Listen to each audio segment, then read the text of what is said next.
तकरीबन 26 साल की उम्र रही होगी मेरी उस वक्त, लेकिन जॉबलेस होने की वजह से अब हर दिन बहुत भारी कटने लगा था।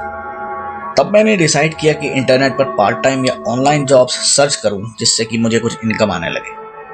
तब मैं अपने रूम में ही दिन रात इंटरनेट पर लगा रहता था। काम ढूंढने के साथ साथ कभी यूट्यूब या फेसबुक पर भी थोड़ा टाइम बर्बाद कर लेता था।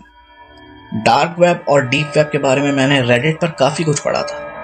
काफ़ी खतरनाक बातें सुनी थी और लोगों के एक्सपीरियंसेस बहुत ही डरावने थे। डीप वेब की तरफ मेरा झुकाव बढ़ता जा रहा था और फिर मैंने हिम्मत बटोर के एक दिन ये फैसला किया कि मैं इसको ज़रूर ट्राई करूँगा। और हाँ, शायद यही छोटा सा फैसला मेरी ज़िंदगी का सबसे गलत फैसला माना जाएगा। अब उसी रात अपना काम ख़त्म करते हुए मुझे तकरीबन 2 बज गए थे। उसके थोड़ी देर बाद मुझे डीप वेब पर एक ऐसी वेबसाइट मिली जिस पर आप अनजान लोगों से लाइव चैट या वीडियो चैट भी कर सकते थे। चैट विंडो पर मुझे एक खूबसूरत सी लड़की दिखी जिसकी उम्र तकरीबन 22 या 23 साल होगी। उसने अपना वेबकैम ऑन किया हुआ था और कमरे में काफ़ी अंधेरा था। अब क्योंकि मैंने अपना कैमरा ऑन नहीं किया था, इसलिए मैं टाइप करके उससे सवाल कर रहा था और वो अपने वेबकैम से मुझसे बात कर रही थी। लेकिन बार बार वो ऐसे देखती थी कि मानो उसके लैपटॉप के पीछे कोई है और उसको बार बार देख रही थी। ठीक इसके बाद वो बार बार मुझसे मेरा कैमरा ऑन करने के लिए कहने लगी। अब क्योंकि मैं कैमरा बिल्कुल भी ऑन करना नहीं चाहता था, तो मैं यही कहता रहा कि कैमरा में कुछ प्रॉब्लम है, मैं इसे ऑन नहीं कर सकता। थोड़ी थोड़ी देर बाद वो अजीब तरीके से हंसती भी थी और अपने कमरे में इधर उधर देखती थी जैसे कि किसी और से भी मुखातिब हो। अब मैंने डिसाइड करा कि मुझे अब ये चैट बंद करके यहाँ से निकल लेना चाहिए। मैंने बस ये सोचा ही था कि वो लड़की बोली, अभी मत जाओ, जरा हम सबसे बात तो कर लो। मैं अब थोड़ा डर गया था, तो मैंने घबरा के पूछा, हम सब कौन? ये सुनकर वो बहुत ही खतरनाक तरीके से हंसी और बस हंसे ही जा रही थी। मैंने जल्दी से चैट बॉक्स बंद करना चाहा, पर उस वक्त मेरे रोंगटे खड़े हो गए जब मेरा माउस का कर्सर अचानक जैम हो गया। सिर्फ चैट बॉक्स पर कीबोर्ड काम कर रहा था। मैंने लिखा कि मेरा कंप्यूटर क्रैश हो गया है, मुझे कुछ नजर नहीं आ रहा स्क्रीन पर, मैं तुमसे बात नहीं कर सकता। तभी उस लड़की ने गुस्से में चिल्ला कर कहा, झूठ मत बोलो और जल्दी से कैमरा ऑन कर लो। इसी के साथ ही उसकी स्क्रीन में कुछ फ्लैश सा हुआ और अंधेरा छा गया।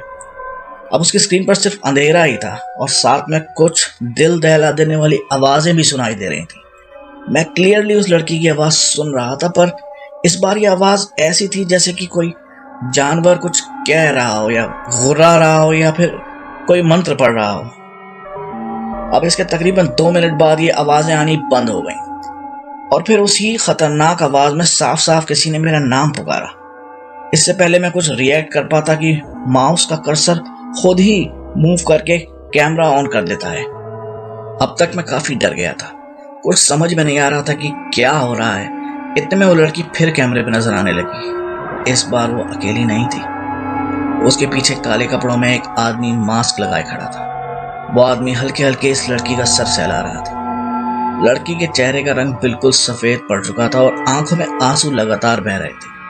वो कुछ कहना चाहती थी, पर अचानक रोते रोते हंसने लगती थी और अगले ही पल फिर रोने लगती थी। फिर अचानक से वो लड़की और वो आदमी एकदम स्टिल हो गए, बिल्कुल नहीं हिल रहे थे और लड़की की आंखें एकदम फटी जा रही थी। अब वो दोनों मेरी तरफ अपनी उंगली से इशारा करने लगे जैसे कि उन्हें कुछ दिख रहा हो। इस पर मैंने जैसे ही अपनी कंप्यूटर स्क्रीन पर कैमरे की विंडो में देखा तो मेरे पीछे वैसा ही एक आदमी ब्लैक कपड़े और मास्क लगाए खड़ा था। मेरी चीख निकल गई और मैं अपनी कुर्सी से गिर गया जब मैंने पीछे मुड़कर देखना चाहा, लेकिन मेरे कमरे में कोई नहीं था। जब सबसे पहले मैंने उठ के लाइट जलाई और पर्दों के पीछे बैठ के नीचे देखा तो कोई भी नहीं था। अब मेरा ध्यान दोबारा कंप्यूटर स्क्रीन पर गया। अब उस लड़की के पीछे एक आदमी नहीं, 2 आदमी खड़े थे, जिनमें से एक ने उसके बाल पकड़ रखे थे और दूसरा उसका गला दबा रहा था। वो चीख मुझे अब तक याद है, जिसके बाद उस लड़की की स्क्रीन ब्लैंक हो चुकी थी। बस बहुत हो चुका था। मैंने फौरन अपने कंप्यूटर की पावर केबल खींच कर निकाल दी और काफी देर तक अपना सर पकड़े बैठा रहा। टाइम देखा तो रात के 3 बज चुके थे। लेकिन मैं इतना घबरा चुका था कि उसी वक्त अपनी बाइक स्टार्ट करके अपने फ्रेंड के घर चला गया। जब मैं सुबह उसके साथ लौटा तो सब कुछ वैसा ही था, बस मेरी कुर्सी पे वो काला मास्क रखा हुआ था जो कि मैंने उस आदमी को कल रात पहने देखा था। और फिर से मेरे पूरे जिस्म में डर की एक ठंडी लहर दौड़ गई।